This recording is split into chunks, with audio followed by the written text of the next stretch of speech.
Hello friend, আমি অঙ্কুশ চলে এসেছি আজকে আবার একটা নতুন ব্লগ নিয়ে। আজকে একদম অন্যরকম লুকস, বুঝতেই পারছো।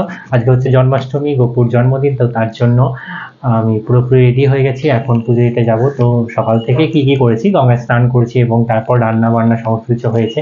তো সেটা তোমাদের সাথে শেয়ার করবো, তোমরা দেখে নেবে এবং কি করছি না করছি পুরোটা তোমাদের সাথে শেয়ার করছি। তো সঙ্গে থাকো, দেখতে থাকো। তো দুপুরবেলা আমি চলে গেছিলাম গঙ্গায় স্নান করতে। গঙ্গায় প্রচুর জল বেড়েছে, একটা মাত্র সিঁড়ি বাকি আছে মণিপুর ঘাটে। তো অনেকটা চওড়া স্পেস পেয়েছিলাম, সেই জন্য খুব সুন্দরভাবে চান করেছি বড় চওড়া সিঁড়ি চাতালটায়। তারপরে এসে মিষ্টি বসে পড়েছিল রান্না করতে। তো প্রায় 5 ঘন্টা রান্না করেছে এবং এই এত আয়োজন সমস্ত কিছু কমপ্লিট করেছে। এবং তারপর আমি ফল টল সমস্ত কিছু কেটে টেটে সমস্ত কমপ্লিট করে ফেলেছিলাম।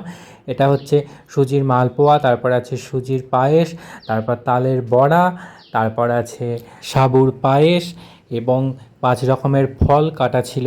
তারপরে এখানে সব গোপুর পোশাক আশাকগুলো ছিল, এখানে ননি মা মিছরি ছিল, এখানে পঞ্চামৃত ছিল, দুধ, দই, ক্ষীর সমস্ত কিছু যতটা পেরেছি আয়োজন করেছি। এখানে সিংহাসন করা ছিল, সিংহাসনটা খুব সুন্দর করে সাজিয়ে রেখেছিলাম। এবং তারপরে একটা তাল দেওয়া হয়েছিল, যেহেতু তাল দিতে হয় সে তারপরে ধুনো ফুনো ধরাবো বলে বসেছিলাম, কারণ মিষ্টির রান্না হতে এখনও দেরি ছিল, লাস্টের আইটেমটা চলছিল। তো সেই জন্য আমি একটু বসেছিলাম। ওইদিকে দেখো অংশকে কৃষ্ণ সাজানো হয়েছে, কৃষ্ণ সেজে উনি এখন ফোন দেখছেন, কারণ ফোন না দেখলে উনি চুপ থাকেন না। তো ওনাকে ফোন দেখতে দেওয়া হয়েছে ওই জন্য আজকে। তো আমি সমস্ত আয়োজন কমপ্লিট করে ফেলেছি। মিষ্টির লাস্টের যে রান্নাটা হয়ে গেলে, এই যে এখানে তালে লুচি ভাজা হচ্ছে, তো এটা কমপ্লিট হয়ে গেলেই আমি পুজো স্টার্ট করে দেবো। তো তারপরে অংশ কৃষ্ণ সেজেছিল, একটুখানি ওর কিছু শর্ট নিয়ে নিচ্ছিলাম, ও আবার বাঁশি বাজাচ্ছিল। তো ওকে কিছুই শিখিয়ে দেওয়া হয়নি, ও নিজে থেকেই করেছে যেটুকু করেছে। এটা আবার আমাদের যে বাড়িওয়ালা উনি দিয়েছিলেন একটা লাড্ডু, তো লাড্ডুটা নিয়ে ও চলে এসছে। এই দেখো তালে লুচি কমপ্লিট হয়ে গেছে, আমিও পুজো করতে বসে গেছি। তো অংশ আমার পাশে বসেছিল, একটু গঙ্গা জল ছিটিয়ে নিলাম ফার্স্টেই। তারপরে এবার গপুকে সমস্ত পঞ্চামৃত দিয়ে আর কি অভিষেক করছিলাম। তো যতটা সম্ভব পেরেছি করেছি সমস্ত কিছু দিয়ে, যেভাবে মহাদেবেরও অভিষেক করানো হয়েছিল। আর গপুর তো খুব ছোট গপু, তার জন্য জায়গাও খুব ছোট, মহাদেব তো গামলা লেগেছিল, গপুর একটা তাম্রকুণ্ডের মধ্যেই হয়ে গেছিলো। তো এইভাবে চলছিল আর কি গপুর স্নান। তারপরে গপুকে নতুন বস্ত্র পরানো হচ্ছিল, সবুজ রঙের কিনেছিলাম, কারণ সেট সেট সমস্ত কিছু ছিল। এবছর যে প্রতাপনগরের যে মেলাটা হয়েছিল, সেইখান থেকে আমরা সমস্ত গয়নাগাটি, হাতের বালা সমস্ত কিছু খুব সুন্দর সুন্দর পেয়েছিলাম। তো সামনে থেকে কিনে নিয়েছিলাম। এবছর অনেক কিছু কেনা হয়েছে গোপালের জন্য, সিংহাসনও নতুন কেনা হয়েছে, সমস্ত কিছু সব নতুন নতুন এই বছরের জন্য। এবং সুন্দর সুন্দর ড্রেস কেনা হয়েছে, আরও পরে দেখতে হবে। এবং গপুকে সুন্দর করে সাজিয়ে সেন্ট টেন্ট লাগিয়ে এবং একটা ময়ূরের পালক দিয়ে বসিয়ে দিলাম সিংহাসনে।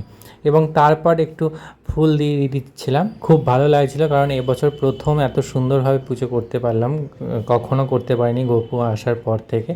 এবং ফুল টুল ছিটিয়ে টিটিয়ে একটুখানি সুন্দরভাবে আরতি শুরু করে দিলাম, প্রদীপ দিয়ে, ধূপ প্রদীপ দীপ যা যা লাগে সমস্ত কিছু দিয়েই, পঞ্চপ্রদীপ দিইনি, এমনি নর্মাল প্রদীপই করেছিলাম।